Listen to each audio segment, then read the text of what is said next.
When you grow up in a farming and ranching family, you learn to appreciate hard work and how to fight through tough times. Just ask Kristi Noem.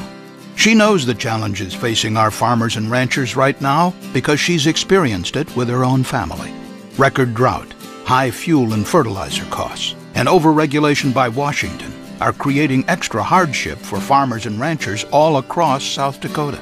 That's why Kristi has pushed for emergency drought relief, protections for our ethanol producers, and a farm bill that's good for South Dakota.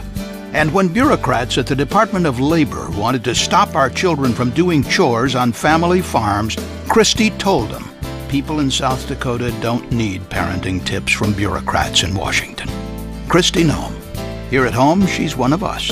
Out in Washington, she fights for us. I'm Kristi Noem, candidate for Congress, and I approve this message. Paid for by Kristi for Congress.